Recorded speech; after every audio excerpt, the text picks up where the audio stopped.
¿Qué tal? ¿Cómo están? Se acercan las fiestas, hay un receso, una posibilidad mayor de leer, no hay tantos partidos para ver, y entonces es bueno para recomendar otros libros sobre temática deportiva, temática de fútbol. Así que tal como en un video anterior que ustedes pueden ver acá, que hicimos ya una recomendación, en este caso vamos a seguir con más libros que me parecen muy interesantes para que ustedes puedan leer, puedan consultar. Así que vamos a empezar con el primero.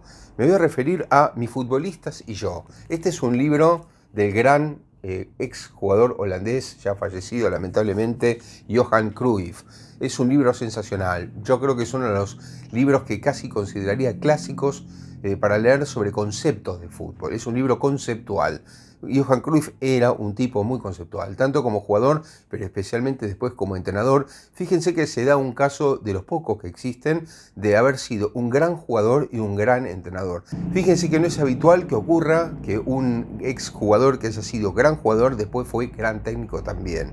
Esto a veces pasa que algunos que fueron grandes jugadores después no siguen la carrera de técnicos o no les va bien como técnicos, y al revés, técnicos que no fueron tan conocidos como jugadores o tan buenos terminan siendo grandes entrenadores. Bueno, Johan Cruyff fue un gran jugador, un excepcional jugador diría yo, está en la mesa de los más grandes de la historia, y como entrenador fue un gran entrenador también, más allá de que tuvo algunas caídas, pero sí 4 títulos consecutivos de liga con el Barcelona, ganó una Champions que fue la primera en la historia del Barcelona, nada más y nada menos. Y bueno, en este libro Cruyff no habla tanto de qué ganó, cómo ganó, sino me parece que habla de cosas mucho más importantes, ¿no? ¿Cuál es la relación que se establece con un jugador? ¿Cómo se establece un crack? ¿Cómo se arma un equipo? ¿Cómo se conduce un equipo? ¿Por qué es importante el fútbol ofensivo? ¿Cuál es, hasta fíjense, cuál es la velocidad con la que un jugador debe jugar al fútbol?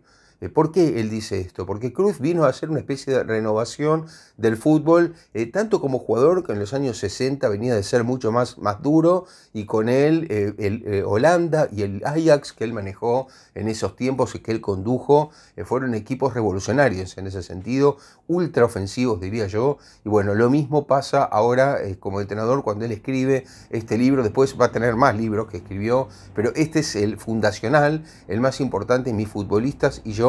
Y dice algo que es lo único que les voy a decir porque no los quiero spoilear, pero sí me encantó esa frase y con eso siempre me quedé. Algo así como que el fútbol es un deporte de vagos. Y cuando dice de vagos no lo dice peyorativamente, lo dice en el sentido de que correr es innecesario, que lo más importante es pensar cuando uno juega al fútbol, trotar, pensar, elaborar las jugadas y no tanto correr alocadamente, ¿no? Cuando uno corre alocadamente tiene mucha más chance de chocar. Cuando uno va un poquito más lento puede pensar, elaborar las jugadas. Por eso siempre me quedó esa frase que no es para nada peyorativa, todo lo contrario, es bien conceptual. Vamos a ir con un segundo libro que les quiero recomendar, también muy bueno, distinto al anterior, Herpep de Martí Perarnau. Bueno, este es un libro bastante moderno, es un libro que es moderno, pero así todo ya, digamos, quedó en una etapa anterior, porque es un libro relacionado con los tiempos de Pep Guardiola en el Bayern Múnich.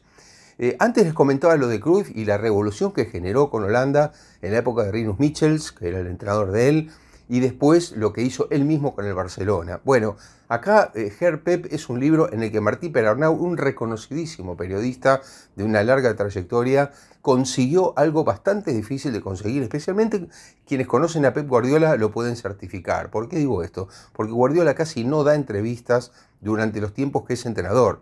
No da entrevistas a medios. Es muy difícil conseguir una entrevista con Guardiola porque él tiene la norma de hablar solo en conferencias de prensa, que parece ser, él mismo lo dijo, lo tomó de Marcelo Bielsa. Pero al margen de eso es difícil conseguir una entrevista con Guardiola. ¿Qué consiguió Martí Perarnau? Consiguió estar un año entero con un permiso de Guardiola para observar los entrenamientos y casi diría la intimidad del Bayern Múnich, lo que se puede contar, la parte pública de los entrenamientos, del vestuario, de la relación de Guardiola con los jugadores del Bayern. Y acá también quería referirme a una nueva etapa que consiguió Guardiola con el Bayern. Qué interesante lo que hizo el Bayern Múnich. Es parecido en cierta forma a lo que hizo la selección alemana después de los últimos años del siglo XX, cuando empezaba el siglo XXI. Es no conformarse con un título, no conformarse con un campeonato, y en este caso del Bayern ni siquiera conformarse con ser campeón del mundo, porque el Bayern Múnich en la etapa anterior con Heynckes, con Jupp Heynckes, había llegado a ser hasta campeón del Mundial de Clubes. Sin embargo, bueno, Heynckes se retiró, en alguna forma estaba retirándose, y entonces el Bayern pensó, y además cuando vio la posibilidad de que Guardiola le dijera que sí, ni hablar, pensó en un cambio total de fútbol.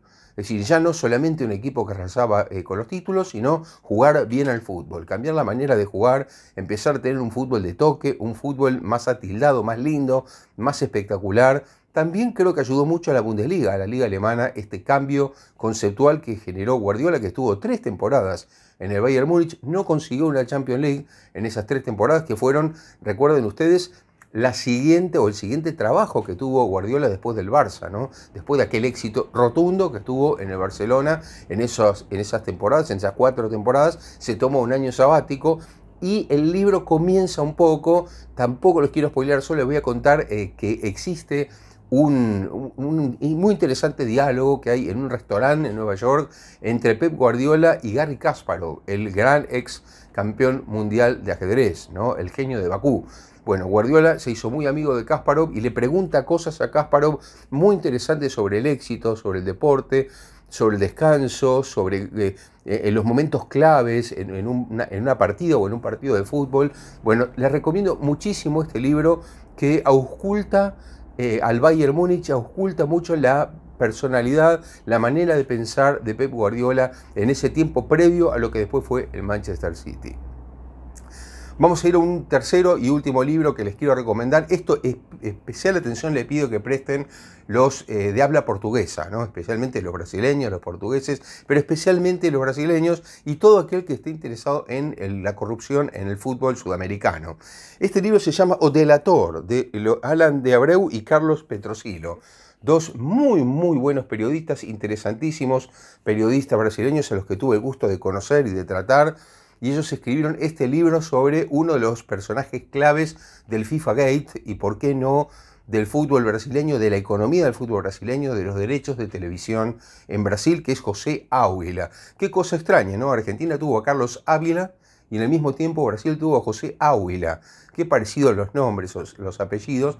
José Águila pasó de ser un reporter, como lo llaman en Brasil, un cronista de televisión, de radio, de campo de juego, y se fue dando cuenta de cómo era el negocio y se fue convirtiendo en una especie de emperador de los medios de comunicación, creando una empresa que fue paralela a lo que en Argentina fue Torneos y Competencias, llamada Trafic. De hecho, Trafic y Torneos llegaron a asociarse en un momento para tener los derechos del fútbol sudamericano, para copas relacionadas con la Conmebol, de equipos, de selecciones.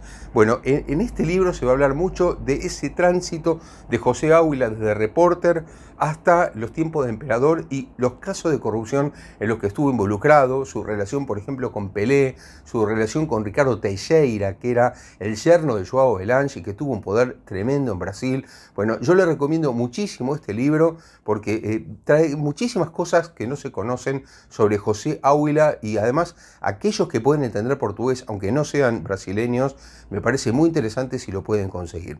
Así que bueno, espero que les haya gustado este video. Y también que estén interesados en estos libros, se los recomiendo mucho, vale mucho la pena. Como ven, temática distinta de fútbol, muy variada, pero muy interesante para pasar estos tiempos. Les pido como siempre que pongan me gusta acá abajo, que compartan este video y no olviden de suscribirse. Hasta la próxima.